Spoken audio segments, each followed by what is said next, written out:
Syekhana Muhammad Khalil bin Abdul Latif bin Hamim bin Abdul Karim bin Muharram lahir pada tanggal 9 Safar 1252 Hijriah di Bangkalan, Madura. Sebelum jatuhnya penjajahan Belanda, Bangkalan berada di bawah kekuasaan Sultan Yusuf bin Abdul Qadir Panembahan XII dari Raja-Raja Madura. Syekhona tumbuh di lingkungan yang religius. Pada masa kecilnya, ia banyak belajar kepada ayahnya, yaitu Kiai Abdul Latif, termasuk belajar membaca Al-Quran dan menghafal berbagai macam kitab matan dan risalah dalam bidang ilmu yang berbeda-beda. Syekhona Muhammad Khalil melanjutkan pengembaraan mencari ilmu kepada para ulama di dalam negeri, seperti Kejangaan Bangil, Kelangitan, untuk mengaji kepada Kiai Muhammad Nur, ayah dari Kiai Muhammad Saleh. Menjadi santri di pesantren Pungah Gresik. Selain itu, dirinya juga banyak mendalami ilmu agama kepada Syekh Abdul Ghani Al-Bimawi di Bima dan Surabaya. Dalam catatan Syekh Yasin Al-Fadani yang menukil dari Sayyid Salim bin Jindan, di usia yang ke-9 tahun, Syekhona menuntut ilmu ke Haramain. Di antara guru-gurunya ialah Sayyid Ahmad Al-Hulwani, Syekh Hasbullah Al-Maki, Sayyid Umar Barakab, Sayyid Hussein Al-Habsyi, Sayyid Ahmad Zaini Dahlan, Syekh Nawawi Al-Bantani, dan Syekh Ibrahim Al-Bajuri. Pada usia 13 tahun, Syekhona kembali ke Madura dan lalu pulang pergi kembali ke Mekah untuk menuntut ilmu hingga 7 kali dalam kurun waktu sekitar 30 tahun.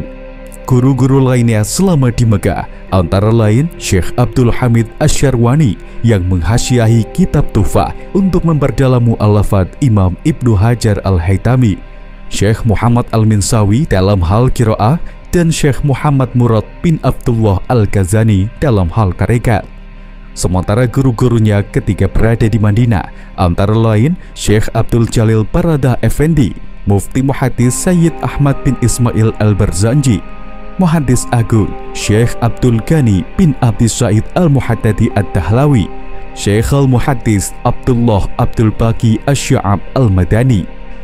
Menguasai banyak fan ilmu agama, Syekhona Muhammad Khalil dikenal sebagai Syekh Al-Jawiyin atau Maha Guru orang-orang Jawa. Syekh Yasin Al-Fadani menerangkan terdapat sekitar 500.000 santri yang telah lulus di bawah asuhannya. 3.000 diantaranya menjadi pemimpin umat dan dijuluki sebagai pendiri Pulau Jawa, Pulau Sumatera, dan Pulau Madura. Selain itu, para muridnya bergelar Kiai yang berarti Al-Allamah Al-Kabir atau guru besar yang sangat alim. Di antara muridnya terdapat lebih dari 200 orang keturunan Arab yang setiap orangnya mendapat gelar Al-Allamah, guru besar, atau Al-Arif Billah, ulama yang sangat dekat kepada Allah, atau juga Al-Faqih, ahli fikih. Syekhona Muhammad Khalil wafat pada tanggal 29 Ramadan 1343 Hijriah, bertepatan dengan 1925 Masehi. Syekhona Muhammad Khalil meninggalkan banyak jejak seperti masjid, artefak, dan tumpukan karya yang tersebar di banyak tempat. Hindia Belanda kala itu dipimpin Gubernur Jenderal ke-45 Dominic Jekes de Arends. Di bawah pemerintahannya, Hindia Belanda tengah melanjutkan kebijakan tanam paksa yang sudah berjalan sejak tahun 1830. Mulanya, komoditas tembakau dianggap tidak sesuai untuk dibudidayakan di Madura karena beriklim kering dan tanahnya berkabur. Oleh karena Pulau Madura dianggap tidak dapat menyediakan lahan untuk sistem tanam paksa, maka banyak petani Madura yang dipaksa bekerja di perkebunan tembakau di Jawa. Di tahun yang sama, Kerajaan Madura Barat memasuki tahun pertama sekitar tahun 1862 hingga 1882 di bawah kepemimpinan Raden Ismail bin Yusuf bin Qadirun atau dikenal dengan sebutan Panembahan Cakraningrat VIII, yaitu seorang raja terakhir sebelum akhirnya pemerintah kolonial Hindia Belanda menghapus sistem kerajaan di Madura.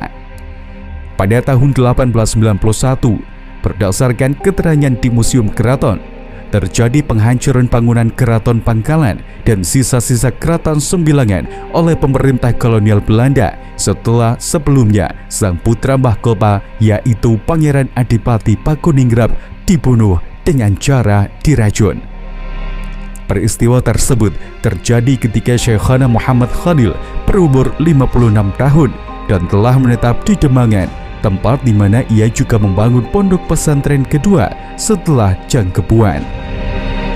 Tahun 1746, kantor pos pertama didirikan di Batavia oleh Gubernur Jenderal G.W. Baron van Imhoff. Tahun 1877, Dinas Pos dan Telegraf Hindia Belanda tergabung sebagai anggota Union Postal Universal, yakni terhubung dalam pengiriman surat dan barang secara internasional. Pendirian pos dan telegraf ini termasuk yang ada di Bangkalan, Madura.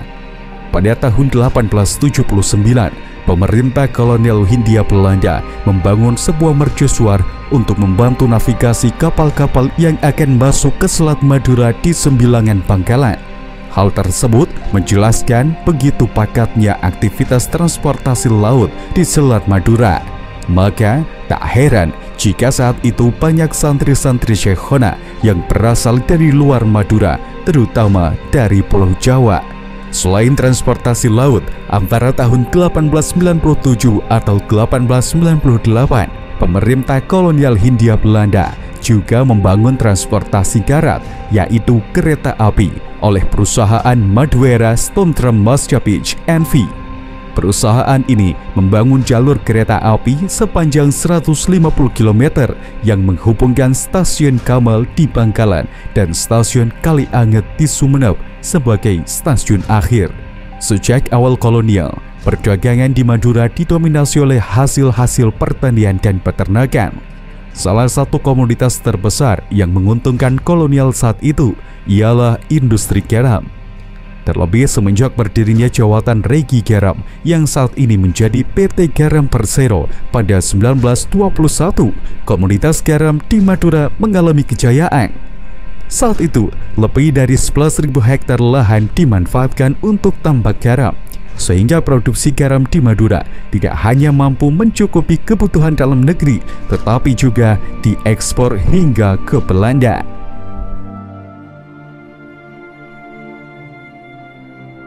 Tidak hanya ratusan ribu bahkan jutaan murid dan santrinya yang menjadi peninggalan Syekhona Muhammad Khalil Bangkalan. Berbagai jejak telah ditinggalkannya sebagai warisan yang akan selalu hidup di tengah masyarakat. Di antara warisan lain yang menjadi peninggalan Syekhona Muhammad Khalil ialah masjid yang didirikannya. Hingga saat ini terdapat 10 masjid yang terkonfirmasi didirikan oleh Syekhona Muhammad Khalil. Masjid-masjid ini terletak di tempat-tempat strategis seperti di jalan raya dan di wilayah pesisir. Dimulai dari Masjid Banyu Ajuh, Desa Lajin Arosbaya. Masjid yang diberi nama Aum Ammar Syekhona Muhammad Khalil ini didirikan pada tahun 1324 Hijriah dan sudah berdiri sekitar 122 tahun yang lalu menurut hitungan Hijriah. Dari Masjid Banyu Ajuh ke arah utara sekitar 12 km terdapat Masjid Syekhona Khalil Pulukagung yang dibangun kisaran tahun 1910 hingga 1912 Masehi. Terletak di akses utama Jalan Pantura di Kecamatan Kelampis, tepatnya di Desa Pulukagung. Masih ke arah utara, tepatnya 22 km setelah Masjid Puluk Agung Kelampis, tepatnya di Desa Telaga Biru Tanjung Bumi. Masjid ini bernama Masjid Al-Mubarok, dan di sekitar sini juga terdapat sebagian peninggalan Syekhona, di antaranya berupa rumah, mushola, dan perahu. Selanjutnya, 17 km dari Tanjung Bumi ke arah utara, terdapat Masjid Jami' Syekhona Muhammad Khalil yang berada di area pesantren Membaul Ma'arif, Dusun Pogowan, Desa Montor, Kecamatan Banyuates. Masjid yang dibangun pada tahun 1334 Hijriah atau sekitar 1915 Masehi ini mengalami 2 kali renovasi. Pertama di tahun 1970-an dan kedua pada tahun 2004. Di area ini juga terdapat peninggalan Syekhona berupa rumah dan pakaian yang masih dijaga dengan baik. Bergeser ke sisi selatan Bangkalan, kita akan menemukan masjid yang didirikan sekitar tahun 1914 Masehi, tepatnya di Desa Pilapora Soja.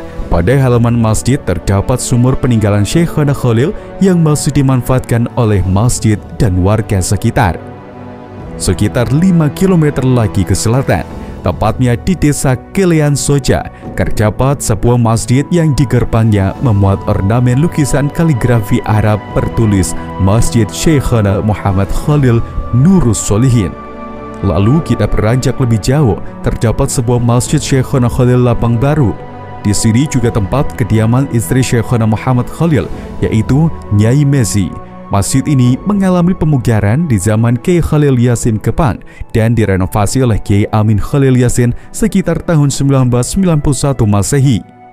Masjid di kecamatan yang sama, masjid ini berada di desa paling utara Kecamatan Labang yang sudah ada jauh sebelum zaman Syekhona Khalil. Pada tahun 1909, Syekhona Khalil mengaktifkan masjid ini sekaligus melakukan pemugaran dan renovasi. Selanjutnya di wilayah pesisir, tepatnya di Desa Tepul, Kuanyar, terdapat sebuah Masjid Syekhona Muhammad Khalil yang berdiri persis di pinggir laut lepas. Terakhir, yaitu Masjid Syekhona Muhammad Khalil Jengkebuan di Bangkalan Kota. Lokasinya berada di pesantren pertama yang didirikan oleh Syekhona. Saat ini masjid tengah mengalami renovasi.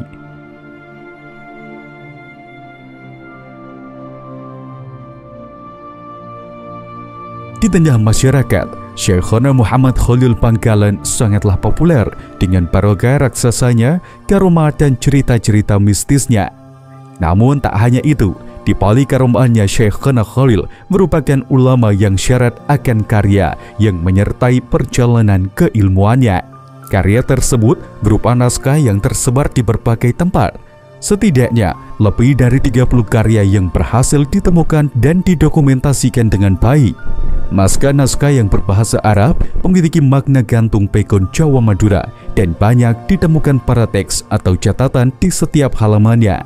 Di antara naskah Syekhona Muhammad Khalil ialah Takrir Matan Al-Jurumiyah, yaitu sebuah naskah takrir karangan Syekhona Khalil terhadap Matan Al-Jurumiyah karya Ibnu Ajurum.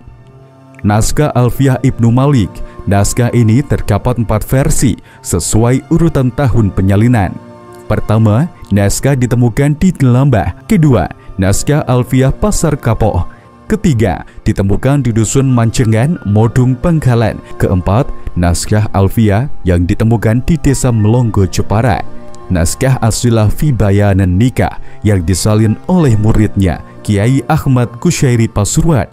Adapun bentuk narasi teks naskah berupa tanya jawab tentang ilmu fikih dengan spesifikasi bidang pernikahan. Rotib yang kemudian disebut Rotib Syekhona Khalil. Teks naskah ditulis oleh muridnya, Kiai Misbahul Munir, yang juga sekretaris atau khatib Kiai Khalil Yasin Kepang. Isti'dadul Maut.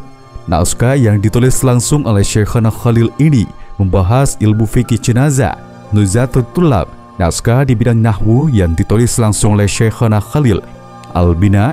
Pembahasan naskah berfokus pada bidang ilmu syaraf yang dimulai pada bab tasrif hingga jenis-jenis binanya. Al-Izzi. Naskah ini memiliki ketebalan 70 halaman yang berisi penjelasan tasrif dan diakhiri dengan pembahasan fi'lan. Maulid Barzanji karya Imam Ja'far bin Hasan Al-Barzanji yang disalin oleh Syekhona Khalil di atas kertas daluang setebal 48 halaman dan memiliki makna gantung beraksara pegon. Mukhtasar fi Auzan Al-Arud. Teks di dalamnya berisi pengetahuan mengenai ilmu arud, khususnya mengenai bentuk-bentuk metrum atau wazan syair Arab. Hubbi li Sayyidina Muhammad, yaitu kumpulan syair Arab pujian. Lamiyah Ibnul Wardi merupakan teks karya Imam Zainuddin Abi Hafaz Umar Al-Wardi. Syekhona Muhammad Khalil menyalinnya berisi tentang ilmu akidah dan akhlak, di mana Syekhona menulis banyak catatan pinggir berupa dalil-dalil kontekstual yang berhubungan dengan isi utama halaman. Tahlil lil marhum Kiai Muhammad Khalil. Doa khatmil Quran dan tahlil berisi doa-doa dan bacaan yang dianjurkan Syekhona Khalil bagi seseorang yang telah selesai khatam Al-Quran. Terakhir, naskah tafsir. Naskah tersebut diberi makna gantung yang selanjutnya disebut tafsir dan ditulis langsung oleh Syekhana Muhammad Khalil.